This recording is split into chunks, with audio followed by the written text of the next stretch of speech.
it was due February 12th. But just for the record, it wasn't just. There was some And the board had added stuff to that guideline. So will I they? read it. The board can basically say. But that's why it wasn't on the report. I sent two of them to the tall long-haired lady. How come I can't even see it? Thank you, yeah. And she was like, Yeah, exactly. We're ready? Yep. All right. Well, good afternoon, guys. Thank you so much for coming out. I really am honored by the Bridge's presence here, as well as everybody else. Thank you, guys. I hope this will be worth your time. So just a couple quick things. So because the microphone that's going to feed the live stream is going through the camera, it picks up a lot of stuff. So if you could try to not make a lot of noise, that would probably be beneficial for those who are viewing us online. Two, if you could save any questions or comments until the end, we'll cut off the live stream and then we'll just do Q&A offline if you have any. So we will try to end by 1:30 to be respectful of your time. So let's dive in. Let's pray. Father God, thank you that we can study your word today. And God, for those of you who know you as Savior and Lord, I pray that this would be an encouragement and an equipping time to be able to better explain the reasonableness of Christianity and evidence to others, God, that they would consider the evidence to make a decision. For those who are still examining that evidence for themselves, Lord, I pray that you would help me to explain things clearly, that you would guide their thinking, and that you would reveal yourself to them, God. I pray these things in Jesus' name. Amen. All right, I'm not going to wear a mask this week because that did not work well last week, I heard. So I'm just going to try to stay away from you all, since I'm putting more aerosols into the air than anybody. But I do feel well, as far as I know. So, all right, so we're on part 5. Next slide, please. This is a quote I wanted to share last week and I forgot. As we talked about, so last week was part 1 of the reliability of the Bible. We talked about, reliability of the New Testament. And we talked about how the way the Gospels are written clearly indicate that they were written by people who were eyewitnesses or who had access to eyewitness material. They weren't made up after the fact. And I love this quote by Dr. Peter Williams from Tyndale House. The Gospel writers were evidently extremely familiar with the locations they wrote about, while late non-canonical forgeries, so that's like apocryphal writings, apocryphal Gospels, written from outside the area of Palestine seldom mention any city other than Jerusalem, the one famous city that everyone knew was in Israel. The Gospel writers alone include the specific names of lesser first-century towns and villages. The Gospel writers mentioned or described Anion, Arimathea, Bethphage, Caesarea Philippi, Canaan, Chorazin, Dalmathua, Emmaus, Ephraim, Magadan, Nain, Salem, and Sychar. Some of these villages are so obscure that only people familiar with the area would even know they existed. And it's important to note as well, some of the, like one of the earliest known archaeological evidences of one of these ancient cities actually comes from, I believe, Mark. So it's not just the New Testament is corroborated by external outside sources. The New Testament is considered a primary source by scholars. All right, so moving on. So where we've been, so last week, again, we looked at part 1, reliability of the Gospels, and we looked at how the Gospels are shown to be eyewitness material by the use and frequency of names, the disambiguation of names, the distinction between narration and direct speech of names, detailed geographical information, the Jewishness of the Gospels, which later forgeries did not have. We looked specifically at the fingerprint of Jesus that was seen in the massive parables he told, the pinnacle of ethics he gave us with the golden rule. He is the author of creating the golden rule. The Jewishness, again, of Jesus' parables, and the use of the Son of Man, which the title, Jesus' preferred title for himself, but was not used by the later church. A lot of that was taken from Can We Trust the Gospels by Dr. Peter J. Williams. I highly recommend that book. It was a fascinating read. And even though Peter Williams is clearly brilliant, he writes in a very accessible way, so you don't need to know Greek to be able to understand what he's talking about. So just a recap of where we've been. And the reason I keep recapping this is because, as I've said before, and I will keep saying, if you are considering the evidence of Christianity, or if you're making a case for someone to consider the evidence of Christianity, my challenge is, my plea is to consider the whole spectrum of evidence. You can't just look at one piece of it, but to look at the cumulative effect of the whole. That the idea that, and this is what jurors do, right? When, especially in murder cases, even, like they say, okay, for example, Okay, we know this woman was beaten to death, and John is a suspect.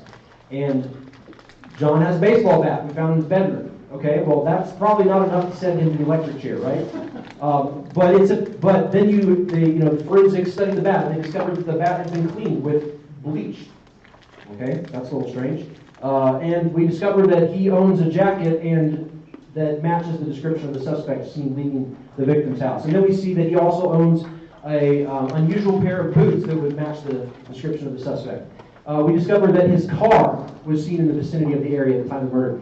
And so as we keep getting these circumstantial pieces of evidence, it's not going to send this guy to the electric chair.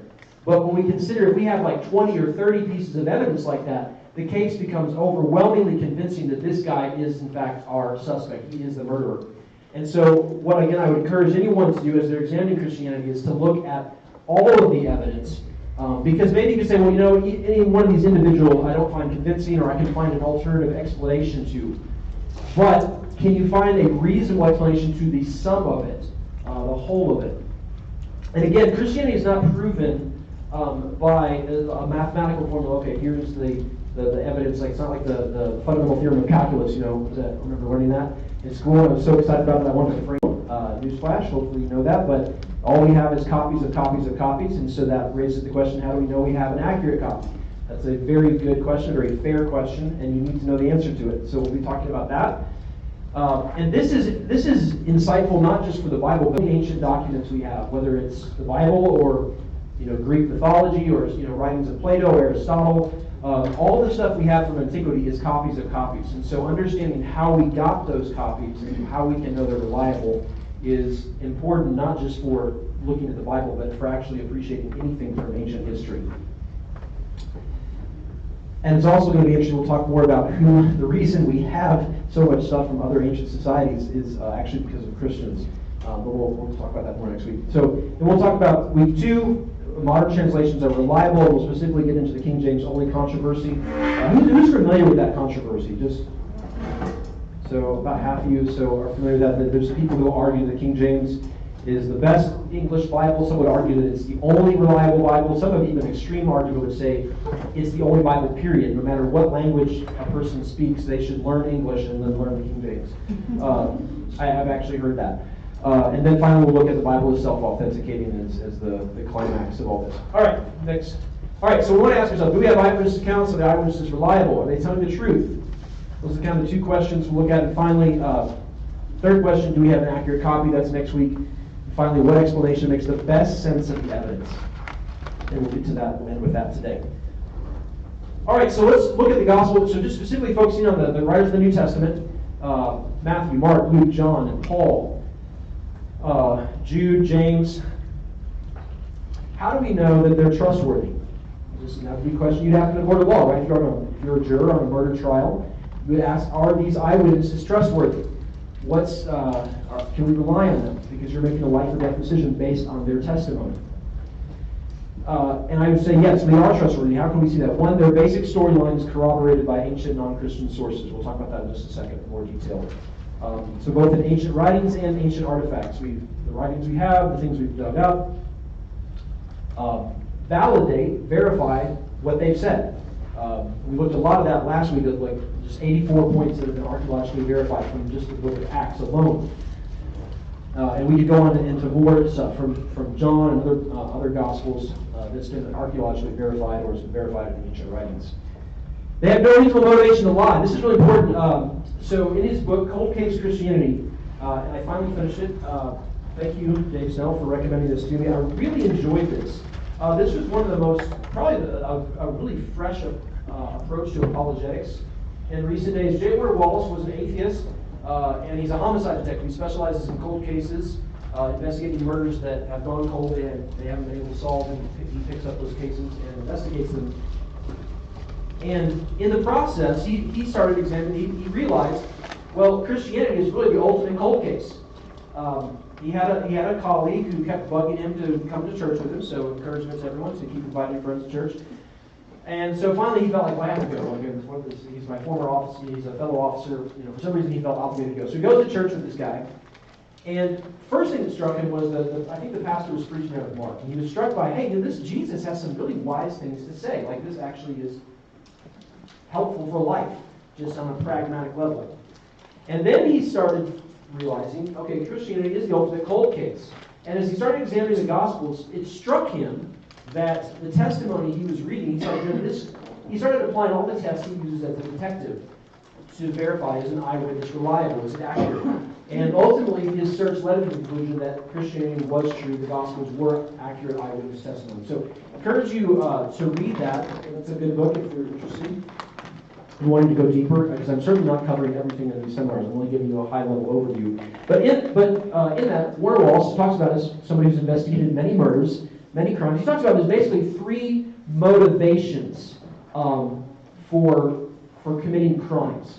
If I remember correctly, it's one would be like money or gaining something. Two would be like crimes of the heart, right? So passion, sex, and something like that is a motivation. And thirdly, power. He said, broadly speaking, all crimes that are committed fall into one of these three motivations. And what we see, we'll look at this a little bit more later on today, but the apostles lack these. Like, they don't have any of these motivations. And this is something jurors take into account, right? If somebody has no reasonable motivation to commit a crime, that's a strong argument that they probably are not the culprit. So we're going to see that the apostles had no reasonable motivation to lie. And again, I'm going to keep using the word reasonable because many people have argued, okay, the resurrection isn't true, the gospel is not reliable. So there's plenty of people who say that. So it's not like, oh, everybody believes this. Many people will say that they're not true, and they come up with alternative explanations. Well, any of us can come up with alternative explanations, and we're going to look at some of those here at the end. But we have to ask, what is reasonable? Okay, I can come up with an explanation. There's currently a nail in my tire. It's slowly going flat. But it's really slow weeks. I've been able to put air in it. It'll go 5 weeks, and then I have to put air in again. I can come up with all sorts of explanations. How did that nail get in my tire? Did my neighbor just get mad at me, drive a nail in my car? Well, no, I don't have any reason to believe that. My neighbors, for all I can tell, like me and are happy to have me as their neighbor, and they've even expressed that. So that's not a reasonable explanation. Is it theoretically possible? Sure.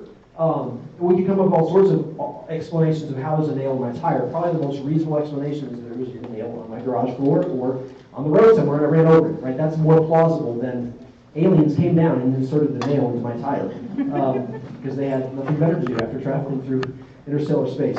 So again, what is reasonable? And finally, the willingness to suffer and die for their testimonies is strong evidence that they were telling the truth. We'll talk about that more here in a second too. Okay, so again, back to non-Christian sources that mention Jesus within 150 years of his life. So there's 10 sources that mention Jesus outside the Bible. These are all non-Christian. Some of them are anti-Christian. I'm going to read a couple quotes to you and you'll see that. Josephus, a Jewish historian, he was one of the people who survived the revolt against Rome. All his compatriots committed suicide. He's like, I think I'll surrender instead. And so he surrendered to the Romans and became very well received. He wrote a history of the Jews. Tacitus, a Roman historian, I'm going to read a quote from him in a moment. Pliny the Younger, I'm going to read from him as well. He was a Roman governor. Phlegon, a freed slave, who wrote history. Stalus, a first-century historian. Suetonius, a Roman historian. Lucian, a Greek satirist. Celsus, a Roman philosopher. Marabar Sepion, a private citizen who wrote to his son. And the Jewish Talmud are all sources with outside of the Bible that point to the basic storyline of the New Testament. Can you skip ahead of the slide? No, go one more slide. Okay, so here's a summary of what we can deduce from these 10 sources. I'm going to go back to those slides in a second.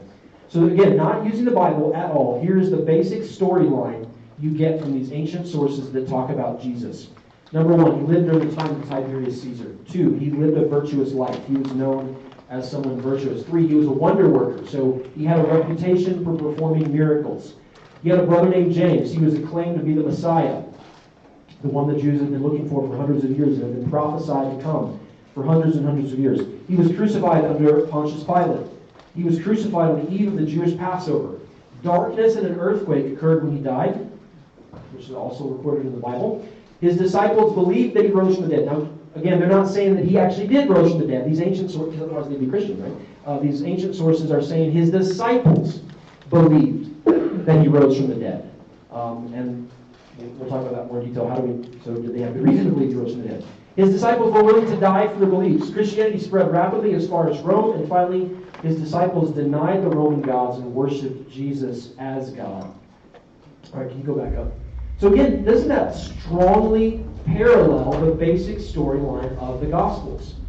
And again, we're not touching the Gospel. This is ancient, non-Christian, or even anti-Christian sources that are corroborating the basic storyline of the Gospel. So any of the far-fetched theories about, like, well, Jesus is just a legend, he's just made up, it's not real, or some of these stories, or you've seen Zeitgeist on the internet, which is just awful, and you notice they don't document any of their sources in that.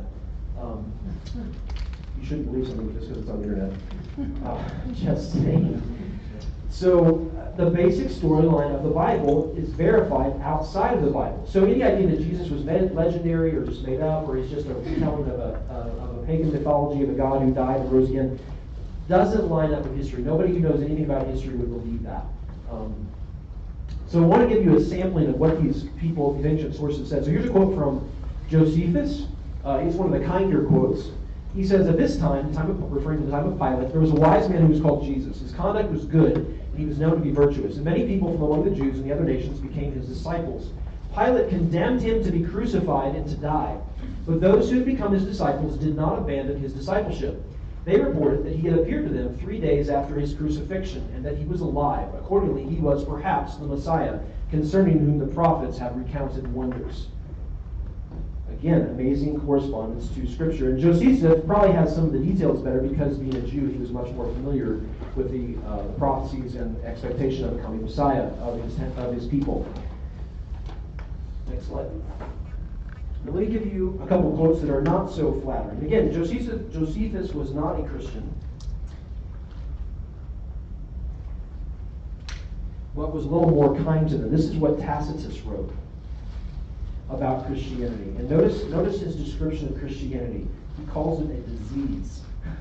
Not flattering. But neither human help nor gifts from the emperor nor the ways of placating heaven could stifle scandal or dispel the belief that the fire had taken place by order of Nero. So he's referring to the fire in Rome. Therefore, to scotch the rumor, Nero substituted as culprits and punished with the utmost refinements of cruelty a class of men loathed for their vices, whom the crowd called Christians.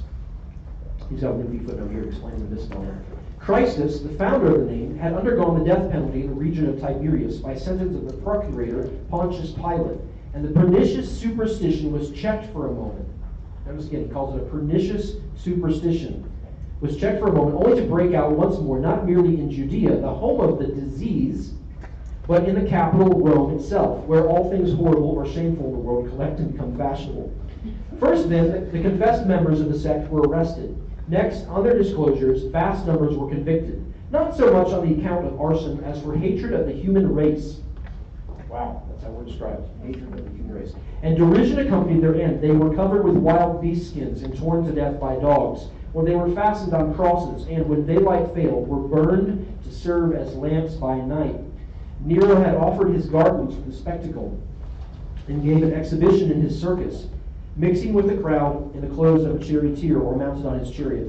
Hence, in spite of a guilt which had earned the most exemplary punishment, referring to the Christians deserving to die, there arose a sentiment of pity due to the impression that they were being sacrifices, not for the welfare of the state, but for the ferocity of a single man. So again, not a complimentary description, not a friend of Christianity, or calls us a disease, calls it a pernicious superstition. Yet, what is he implicitly corroborating? The basic storyline of the New Testament, that there's this rumor about that Jesus rose from the dead, and that Jesus was really crucified under Pontius Pilate. Listen to what Pliny the Younger writes. And he's writing to the emperor about, he's like, how do I handle these Christians? And it's kind of chilling to just read this, of how he writes to the Emperor Trajan for advice on how to deal with Christians. He says, "It is my rule, sir, to refer to you all matters of which I am unsure. For who is more capable of guiding my uncertainty or informing my ignorance? Having never been present at any trial of the Christians, I am unacquainted with the method and limits to be observed either in examining or punishing them. I have also been in great doubt whether any difference is to be made on account of age, or any distinction allowed between the youngest and the adult, whether recanting allows a pardon, or whether if a man has once been a Christian, it does not help him to recant, whether the mere profession of Christianity, albeit without crimes, or only the crimes associated with it, are punishable. In the meanwhile, the method I have observed towards those who have denounced me as Christians is this. I interrogated them about whether they were Christians. If they confessed it, I repeated the question a second and a third time, adding the threat of capital punishment. If they still persevered, I ordered them to be led off to execution. For whatever the nature of their belief might be, I could at least feel no doubt that stubbornness and inflexible obstinacy deserved punishment. There were others also possessed with the same madness, but being citizens of Rome, I directed them to be sent there. And that would line up with what we see happens to Paul in the book of Acts, that he gets to go to Rome for trial as he appeals to Caesar. These accusations spread from the mere fact of the matter being investigated, and several forms of the mischief came to light. A placard was put up without any signature accusing a large number of persons by name.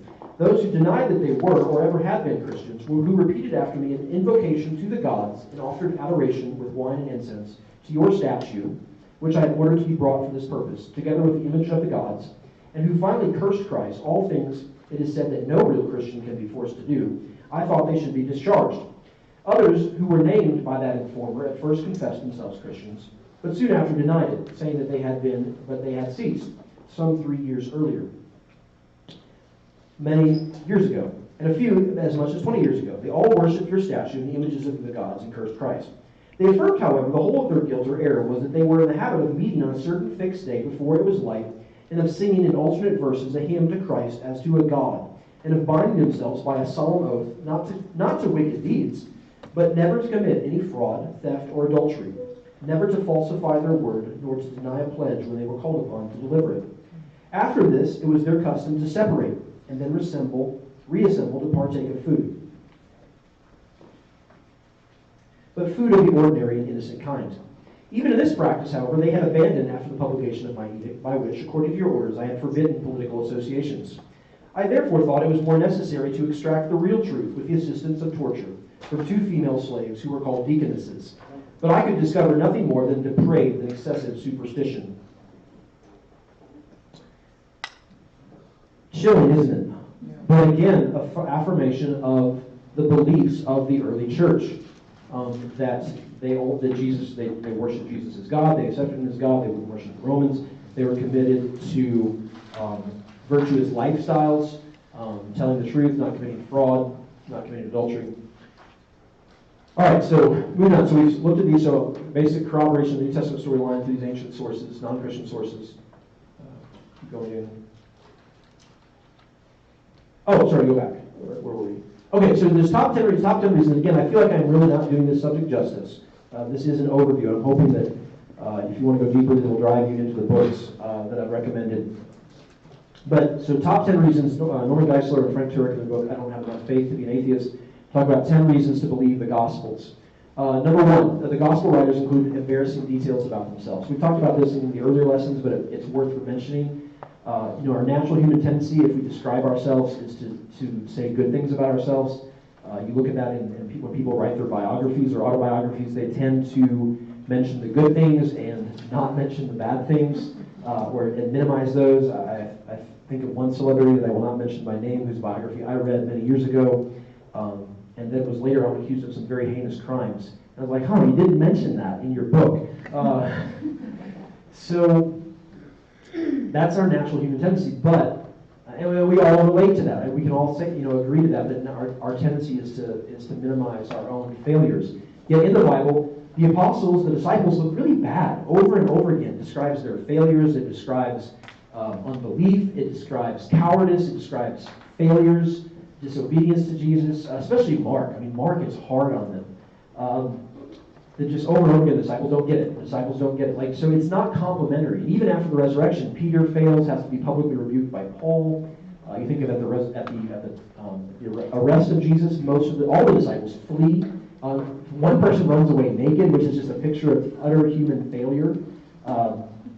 Running away naked from your enemies that is the picture of shame and failure. And so it's not complimentary to the disciples and apostles. And so it begs the question, if they're making this up, why would they describe themselves so badly? The fact that they're willing to describe themselves so honestly testifies to their integrity and their honesty, that they're committed to telling the truth, even if it makes themselves look bad. Number 2 includes embarrassing details and difficult sayings of Jesus. Again, if you're trying to promote a new religion, you want to have everything looks great. You want it to be like a political campaign where you are just wonderful in every way. And there's some places in Jesus where there's things that are difficult to understand, that we still struggle with. What did he mean by that? There's places where it says and because of unbelief, Jesus could not perform many miracles there. Well, that's could be considered kind of a bad thing for Jesus. That's not points for Jesus, right? But they included all these things. They included the demanding sayings of Jesus. I mean, if you're going to make up a religion, make up something that you can keep. Make up a standard of conduct that is keepable. But what did Jesus teach? I mean, just reading in Luke the other day. Just read this for you. Go through Luke's and my talks right now. And every time I read through this passage, it's just man, am I even doing? Jesus says, "But I say to you who hear me, love your enemies, do good to those who hate you, bless those who curse you, pray for those who abuse you. To the one who strikes you on the cheek, offer the other also. And from the one who takes away your cloak, do not withhold your tunic either. Give to everyone who begs from you, and from the one who takes away your goods, do not demand them back. And as you wish that others would do to you, do so to them. If you love those who love you, what benefit is that to you? For even sinners love those who love them. And if you do good to those who do good to you, what benefit is that to you? For even sinners do the same. And if you lend to those from whom you expect to receive, what credit is that to you? Even sinners lend to sinners to expect to get back the same amount. But love your enemies, and do good, and lend, expecting nothing in return. And your reward will be great, and you will be sons of the Most High. For he is kind to the ungrateful and the evil. Be merciful, even as your Father is merciful." It's man, do I do that? Somewhat, trying, this is, and we could go on and on. I mean, there's really hard stuff. And Jesus, the teachings of Jesus raised the bar to a standard of ethical conduct that nobody can keep. His standard is unbelievably high. Why would you include that standard, a standard that you yourself couldn't even keep, if you're trying to make up this following of Jesus? Number 4, they carefully distinguish Jesus' words from their own. And so if you're not very familiar with the Bible, there's places where, in Corinthians, Paul will say something about not the Lord doesn't say this, but I say this, when he's trying to resolve questions they're asking or conflicts within the church. In Acts, you look at Acts 15, there's this big controversy in the early church about, well, do we require circumcision or not? What do we do with that? Well, if you're just making up a religion, the easiest way to solve problems like this is just to write in something well, Jesus said this. Okay, boom, problem solved. But they didn't do that. Instead they wrestled with things that Jesus didn't talk about, which again indicates they're committed to accurate witnessing. They're committed to telling it like it is. And if Jesus didn't speak to an issue, they don't just make something up and put it in Jesus' mouth to solve their conflict or solve the controversy. They're careful to distinguish Jesus' words from their own. They include events about the resurrection that they would not have invented. Who were the first witnesses to the resurrection? The women. Yeah, now, we don't have a problem with that because we believe, as the Bible teaches, that men and women are equal in God's image. But in first century Judaism, it was a very sexist society right there. A woman's testimony could just even be considered inadmissible in court. A woman's going to testify? Oh, we can't trust her. It's bad, right? It's really bad. So if you're making up something, why would you have women be the first witnesses? That doesn't help your case. It doesn't strengthen your argument. But if the women were actually the first witnesses to the resurrection, then you would include it. And other details as well that they would not have invented. Next one, number 6, they include at least 30 historically confirmed public figures in the writings, whether it's the line of Herod or Pontius Pilate or Felix. So there's various political figures, historical figures confirmed. That gets dangerous. If you're making something up to bring in people of power and prestige and put their names and put in accounts about them, things they said or did, and put that into your your writings, if those things didn't take place, you are setting yourself up for a trip to jail or execution. Especially, we're not talking about a modern American democracy where you can say whatever and there's kind of no consequences for that. If you are making things up about high political officials and rulers, you could be really in big trouble. Number 7, they include divergent details. If you look at the resurrection accounts of the Gospels, they all agree on the big picture. Okay, the tomb was empty. Jesus rose from the dead. They differ on some of the middle-sized details. One Gospel writer records there were 2 angels. One says there was 1 angel. And they'll differ in some of the middle-sized details. And then on the small, some of the really minute details, they'll agree. Now, that's stunning. For example, like one of the Gospels, Jesus says to, I think it was Mary, don't hold me now. I've got to go back to my Father. And there's another Gospel that records something similar about basically not grabbing hold of me, but it's not said in quite the exact same way, so it's a minute detail, but it lines up. And this is exactly, and J. Warner Walls talks about this in great detail and explains it very helpfully in his book. This is exactly what detectives expect from authentic eyewitness testimony. They're going to have they might agree.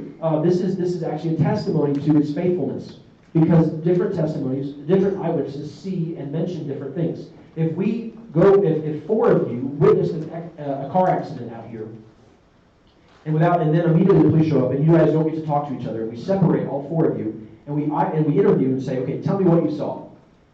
Are the accounts going to be the exact same? No. You're going to probably mention, if you're really into cars, you're going to mention, oh yeah, it was an '86 Honda Accord hatchback. And maybe the other person's not going to mention that at all. They don't care. They didn't even pay attention to what the make and the model of the car was. You're going to mention different details. You're going to agree on the big stuff. And the divergent details is evidence that it's actually authentic. And that divergent details, again, doesn't mean contradictory. That can be reconciled. Right? For example, taking the angel example again. Well, one gospel writer talks about an angel being the tomb. Another one person says there was 2 angels. Well, the first writer didn't say there was only 1 angel. He just talks about one of them. So that's not a contradiction, but it is divergent, right? So, but those divergent details can be reconciled. Number 8. So, checking out the verifiable facts, even facts about miracles. Paul talks about in 1 Corinthians, he's like, more than 500 people witnessed the resurrection. Most of them are still alive. Some people see that even like kind of just putting it out there. Hey, you want to know this is true? Go ask somebody. Like there's hundreds of people still left alive. Also, when Paul writes to the Corinthians, he talks about miracles he had done in their midst. Well, if you're going to write that, you actually have to have done miracles, right? Like if I can't say, hey, man, do you remember that time that I raised somebody from the dead a few years ago? You're like, I don't think I was here that Sunday, right? Like, you're just giving what you sold the farm. If I talk about, oh, this miracle that happened and it didn't happen, my credibility is blown. Paul does the same thing in the Galatians. He talks about miracles that happen among them. Number 9, they describe miracles like other historical events with simple, unembellished accounts. For time's sake, I won't read it, but I don't have enough faith in an atheist. He reads one of the he quotes one of the apocryphal Gospels. I think it's the Gospel of Peter. It talks about the resurrection account. And it's crazy. It talks about like a cross, a talking cross came out of the tomb. And like there was a head that stretched up into heaven. Like it was like, what? Like this is silly. The Gospels don't describe miracles that way. They talk about miracles in simple, unembellished accounts. Number 10, they abandoned their long-held sacred beliefs and practices, adopted new ones, and did not deny their testimony, their persecution, or threat of death. Remember, the Jews believed, from childhood, they believed we are God's chosen people. God has revealed himself to us. Everybody else is pagan. And we have the law from God. And so for a Jew to abandon that, to go to something radically different, is rather remarkable. Also, Judaism enjoyed legal protection in the Roman Empire. It was a recognized religion. Christianity was not. So when you go from Judaism to Christianity, you are put in your place where you are losing your legal rights. You are open to persecution, to execution, to torture.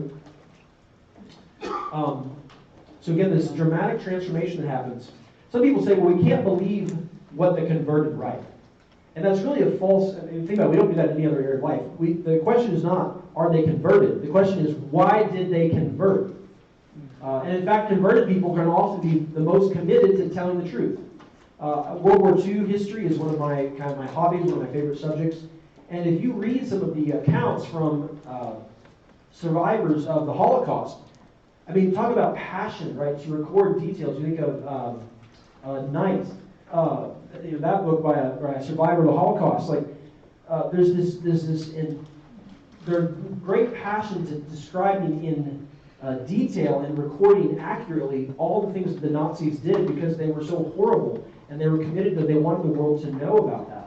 And so in that case, their conversion to being anti-Nazi, if you will, was motivated, drove them to meticulously record what happened.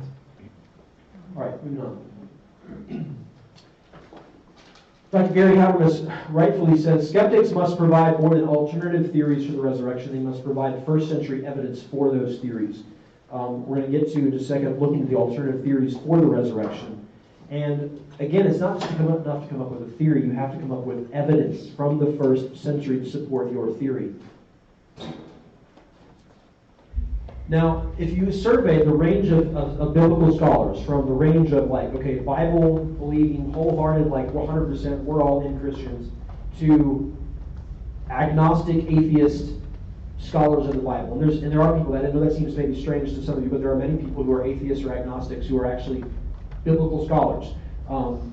And Bart Ehrman's one of them, John Dominic Crossan, there's plenty out there. And so if you surveyed the kind of the gamut of biblical scholars, most of them would agree on these points. Even those who don't really believe the Bible, who aren't Christian, they would agree to this. So again, pointing back to the fact that Jesus is not mythology, he's not legendary. They would agree, one, Jesus died by a Roman crucifixion. So of course, implicit to all this is that Jesus was a real person. Jesus died by Roman crucifixion.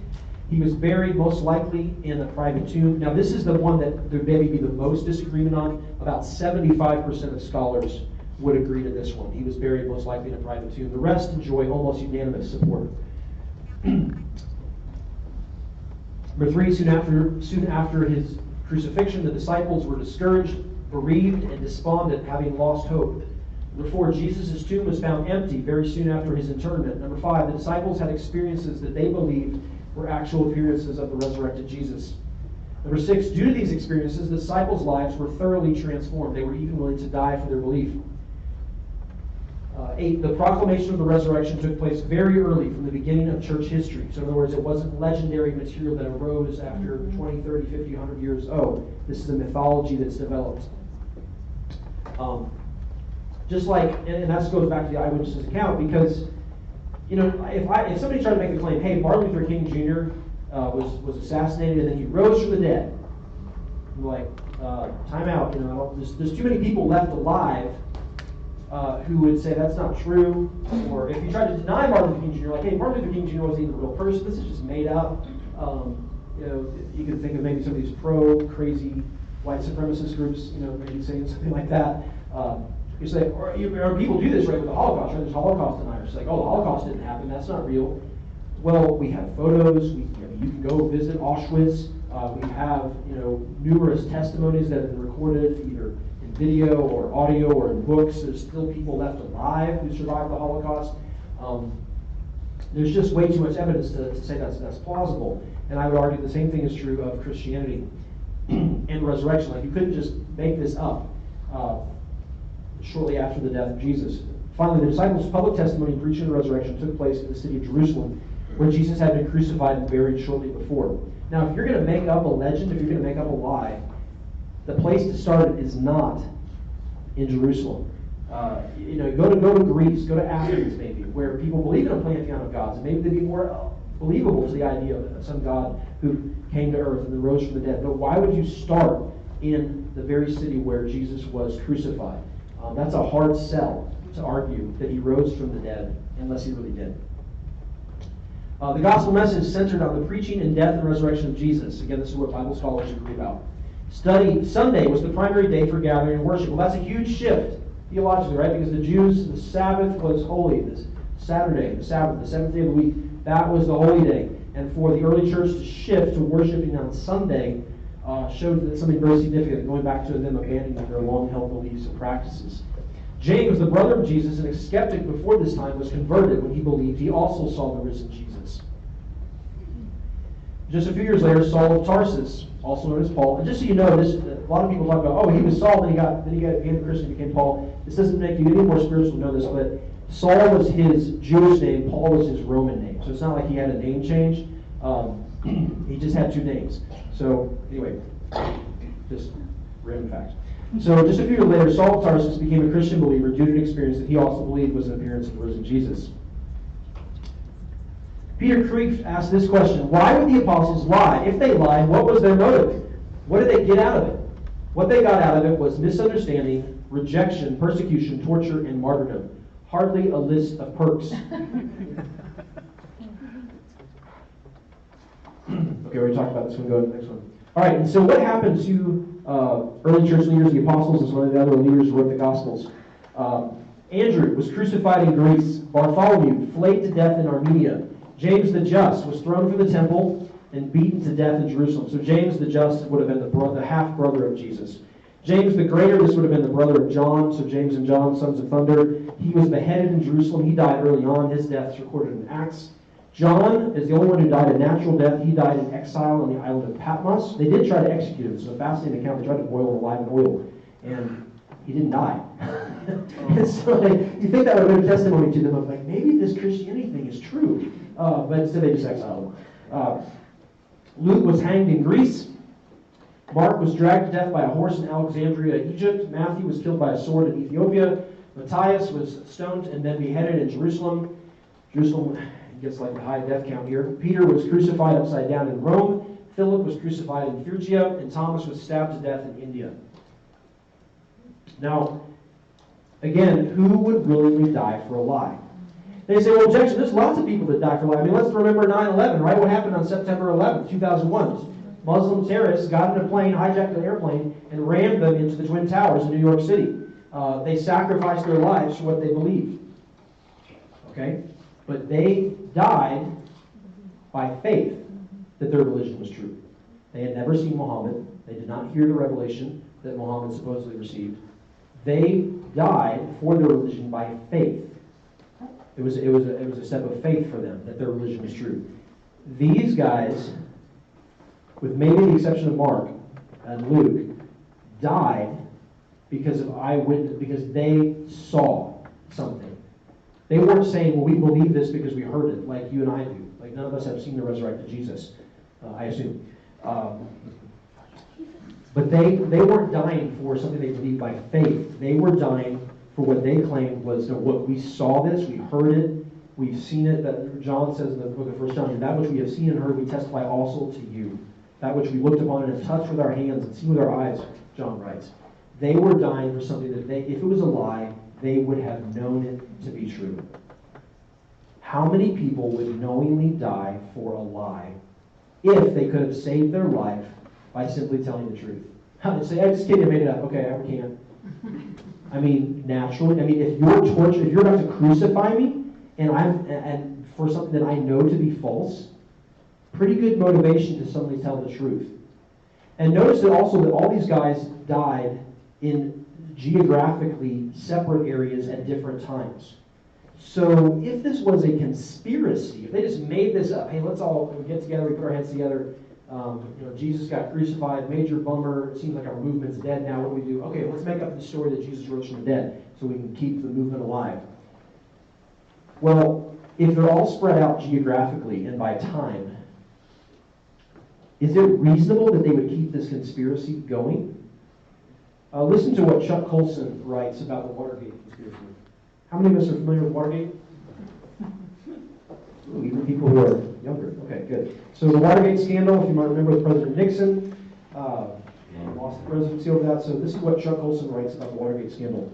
Watergate involved a conspiracy to cover up perpetuated by the closest aides to the President of the United States, the most powerful men in America who were intensely loyal to their president. But one of them, John Dean, turned state's evidence, that is, testified against Nixon, as he put it, quote, to save his own skin, end quote. And he did so only 2 weeks after informing the president about what was really going on. 2 weeks. The real cover-up, the lie, could only be held together for 2 weeks, and then everybody else jumped ship in order to save themselves. Now, the fact is that all those around the president were facing was embarrassment and maybe prison. Nobody's life was at stake. But what about the disciples? 12 powerless men, peasants really, were facing not just embarrassment or political disgrace, but beatings, stonings, execution. Every single one of the disciples insisted to their dying breaths that they had physically seen Jesus bodily raised from the dead. Don't you think that one of those apostles would have cracked before being beheaded or stoned? That one of them would have made a deal with the authorities? None did. And I would argue that the testimony given by these men is stronger than virtually any testimony that we accept in a court of law and we make life and death decisions on. This multitude of men who are willing to suffer and die for their beliefs is strong indication that they were telling the truth. And again, notice they're separated geographically and by time. So if the conspiracy is breaking down, how does Thomas know in India that Peter hasn't already given it up and said, okay, just kidding, it's not like they have email or, the kind of communication we have today. They wouldn't know that the conspiracy was still alive or not. So it'd be even more tempting just to give up, right? We love conspiracy theories, right? Because they make great movies and they make great, episodes in CSI or whatever, crime scene show you like to watch, and they're entertaining, right? But again, J. Warner Wallace talks about this, and I won't go through all his stuff, but in his book Cold Case Christianity, he talks about, conspiracy theories just really aren't plausible most of the time. He said that the best conspiracy, he said, is a conspiracy with two people, and that after they commit the crime together, one of them kills the other. That's like the best conspiracy. And then so these elaborate theories of conspiracy just are not plausible. That's why I really believe that we landed on the moon in 1969 or whatever it was. Some people are like, oh, the moon landing was fake. Okay, well, how many people have had to pull that off? And then nobody's cracked yet. Nobody's said, okay, I'm just kidding, didn't really happen. Conspiracy theories are entertaining, but typically they're not the best explanation for what has happened. All right, next slide. That's it? Oh, okay. All right, so let's talk about the resurrection real quick and brief. One thing I didn't put on the slide, so let me just say it verbally. And C.S. Lewis talks about this in his book, Mere Christianity. Geisler and Church talk about it in their book, I Don't Have No Faith to Be an Atheist. But basically, if Jesus was a real person, which I hope that we've seen that there's overwhelming evidence, there's substantial evidence that yes, he was a real person, that Jesus is real. We have eyewitness accounts, we have his teachings. Then we have to wrestle. There's four possibilities. He was a legend. Well, that's hopefully what you're doing that. We've hopefully seen that no, Jesus was not a legend. He was a real person. He was a liar, which makes him like one of the worst false prophets and religious deceivers of all history. That he's deceiving everybody. But yet, look at his life. It was the paradigm of moral virtue and excellence. In fact, at one point, Jesus even says to his accusers, which one of you accuses me of sinning? Now, I'm never going to get up and say that because anybody who's known me for any length of time can say, we can point out a few things, Charles, that are sinful that you've done or said. So Daniel knows you went sign the youth group. I've said, Daniel, I tell the youth group, if you're in my youth group long enough, at some point I'm going to have to apologize to you. Because if we go through 6 years of life together, I'm probably going to say or do something that is hurtful or I shouldn't have said or done. So he's not, to believe that he's a liar is not reasonable. Is he a lunatic? Because somebody goes and says, I'm God. Normally we lock those people up and put them in safe rubber rooms, where they can't harm people. Is he a lunatic? But you read the teachings of Jesus, and as one person said, if only all of us were as sane as he were. So if he's not a legend, if he's not a liar, if he's not a lunatic, the only other option left is that he's Lord. He actually is who he says he was. Again, those arguments goes into more detail in the other books. But Jesus did not leave us open the option of saying, well, he's just a good moral teacher. Jesus didn't leave that option open. Good moral teachers don't claim to be God. Good moral teachers don't claim that they can save you for all eternity and offer you eternal life. All right, so we'll close with this, the evidence for the resurrection. And again, I'm not doing any of these subjects justice. This is just a surface level pass. There is a book that was Case for the Resurrection. Is that right? By Habermas and Lycona. Is that right, Dave? Case of the Resurrection, I think is the name of the book. So there's multiple books you can go into in more detail at any of these points. And that's one of the things that's really helpful in Cold Case Christianity is in the back of the book he has a ton of books he lists as, you want to go further, you want to research more on the different subjects that he brings up. Okay, so based on, and we already saw these 12 known historical facts that most scholars would agree with, even those who deny Christianity.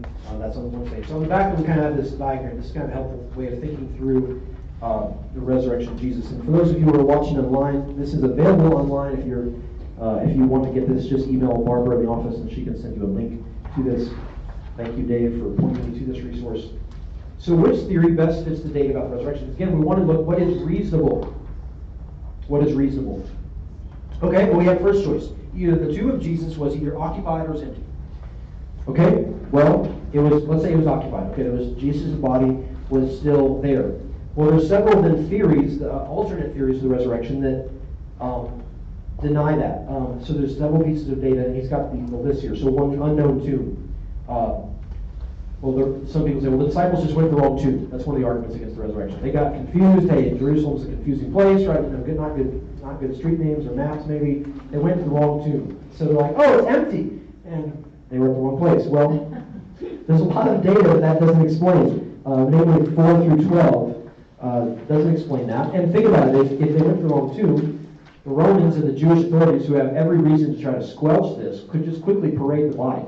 Just bring out the body and say, no, he's right here, he's dead. And again, the biggest argument is the disciples did not say we saw an empty tomb. That was not ultimately why they launched Christianity. It was, no, he encountered the resurrected Jesus. It wasn't just an empty tomb. The wrong tomb, again, similar theory, they go to the wrong tomb. That doesn't count for much of the evidence. Legendary, that doesn't account for any of the things, so it can't be legend. Twin, some people argue, well, maybe Jesus had an identical twin. That violates the empty tomb, and also that the James, the brother of Jesus, who had been a skeptic, right? That's another one of those embarrassing details in the Bible, is that Jesus is rejected by his own family. At one point, they actually come to seize him because they think he's crazy. Again, if you're trying to launch a religious movement, you don't put in details like that. You don't say, by the way, Jesus' family thought he was crazy, at least for a time. That disqualifies that. Hallucination, that's one of my theories, or favorites. Like, people argue, well, it was just this hallucination, either their grief, or maybe there were some magic mushrooms outside Jerusalem they were eating. There's so many problems with this theory. In The Case for Christ by Lee Strobel, he talks about this in detail. He has an interview with a psychologist as part of his journey to faith, because if you're not familiar, Lee Strobel was an atheist who's investigating Christianity. And so one of his interviews with a psychologist is like, look, could this just be some sort of psychological phenomenon explained? And it's like, look, we no, emphatically no. I mean, if I walked in here and said, hey, wasn't that a great dream we had last night? I don't know what you were dreaming about, but, dreams are intensely personal. Well, so are hallucinations. And the idea that 500 people over a 40-day period would have multiple hallucinations that all matched up is beyond believable. And again, the kind of mental craziness for somebody who's living off a hallucination, the apostles don't exhibit any sort of that mental instability. That's just not believable. Existential resurrection. So this is like, well, he didn't really physically rise from the dead. He spiritually rose. But that just, there's a lot of that. Again, they encountered the resurrected Jesus. There was no body. They saw him descend into heaven. Spiritual resurrection. Okay, so the theories that the tomb was occupied, the tomb of Jesus was occupied, none of the theories adequately explain. They're not reasonable. And again, where's the evidence for that? In fact, even into the 1st and 2nd century, maybe the 3rd century, the explanation that was given by the Jews was that the disciples stole the body. What's implicit in that? The tomb is empty, we can't find the body. And it doesn't make sense. Again, who would normally die for life if they stole a body? For one, how did they overcome the Roman guards? And then the fact that they would steal a body and then go out and live and die for a lie, it's not plausible. So let's say they found the tomb was empty. Okay, well, there's two explanations. If you find an empty tomb, it's natural or supernatural. So natural, the disciples stole the body, just talked about that one. Authorities hid the body. Why would they do that? It doesn't make any sense. Because again, they wanted to disprove Christianity. And the best way to disprove Christianity would be to parade the stinking, rotting body of Jesus through the streets of Jerusalem. That would quelch your preaching immediately.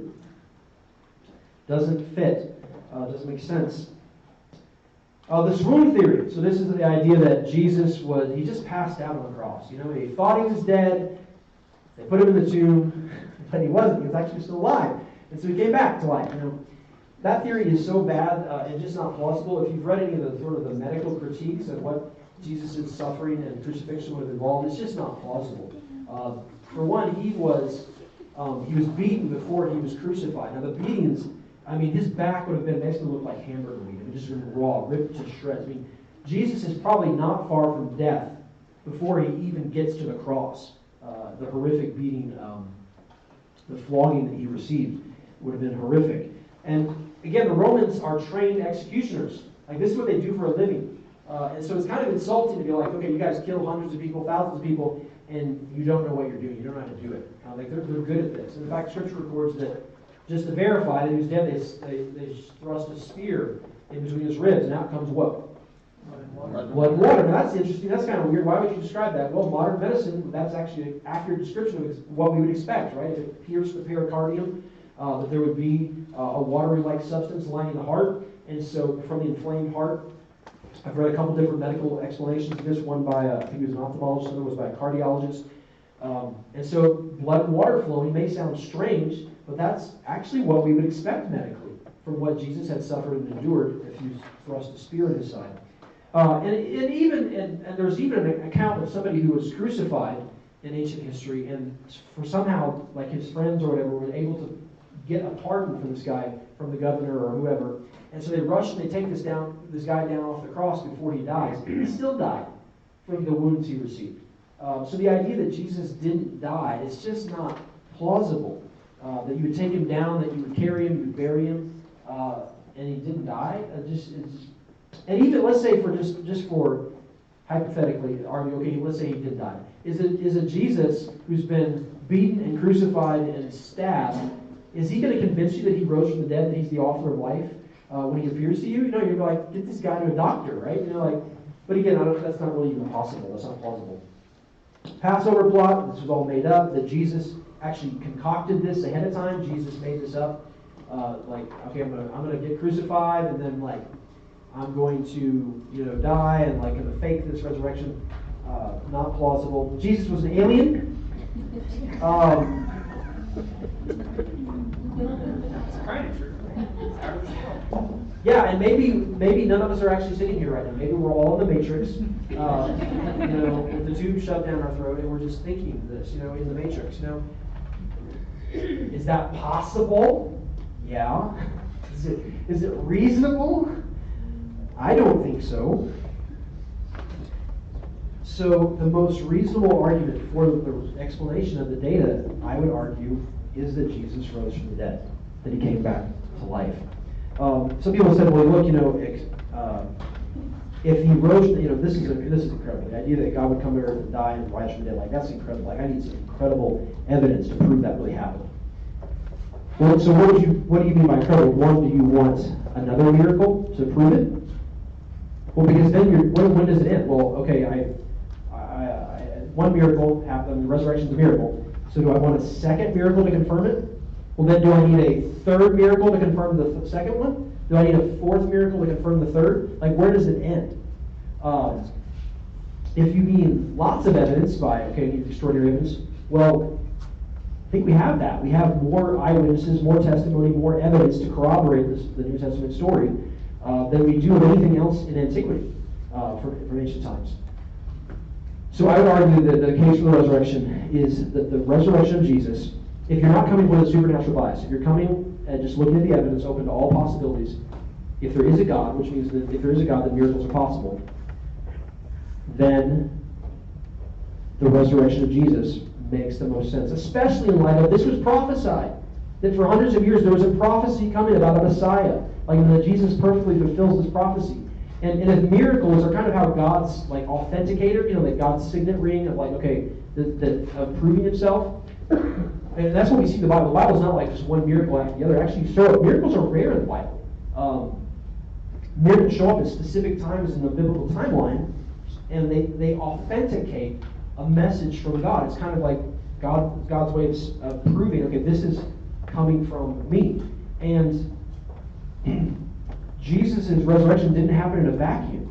And so the fact that this happened, this was foretold for hundreds of years back, and there's no way Jesus could have concocted all that or even orchestrated all that on his own. I mean, Jesus couldn't make himself be born in Bethlehem to the line of David. That was out of his control. That's a strong argument that, look, if this was prophesied to come and then it actually happened, and then there's evidence that it happened, that's a reasonable explanation that the resurrection actually happened. But I'll close with this, and this is what we'll talk about more in our last session, so 3 weeks from today. We'll talk about the Bible being self-authenticating. Everyone who's a Christian, I don't think you just believe because you've gone through all these alternate explanations, and you're like, okay, that's the most convincing. Though that might have played a part in your becoming a Christian. I think all of you would testify that at some point Jesus became real to you. That as you read the scriptures for yourself, Jesus became real to you. And that's hard to explain, and that's hard to describe, but I would just encourage anybody examining Christianity, or as you are sharing Christianity with others, and I hope all of you who are believers are going to share some of the things you've learned today with other people. Use this week. That would make it much more worth the time it took to prepare this, if you share this with somebody else. But ultimately, urging people to read the Bible for themselves. Start with the Gospels, read the Bibles for themselves. I love Tristan's testimony, how he talks about his coming to faith was through reading scriptures, and then when he went through a season of doubt about, well, how do I know Christianity is true? I appreciate your honesty there, Tristan. And for you, it was looking at Jesus. It was re-encountering Jesus. And that would be my plea for anybody who's to examine Christianity. Is not just look at the evidence we talked about, but to read the Bible for yourself, especially the New Testament, and ask God to reveal himself to you. That ultimately, that's what happens when we become a believer in Christ. I don't believe Jesus because of theoretical knowledge. I believe Jesus because I'm encountering him. And I can't prove that to you. And I understand you can say, well, that's really subjective. Fair enough. But it's kind of like, how do I know the sun's bright? Well, I looked at it, and I looked away. Or I burned out my retina. I just know. And so and if someone tried to argue, like, that wasn't really the sun, like, it's not really bright. Like, I can't prove it to you, maybe, but I know it's bright. And so just encourage people to read the Bible for themselves. Encourage people, get them a copy of the Bible.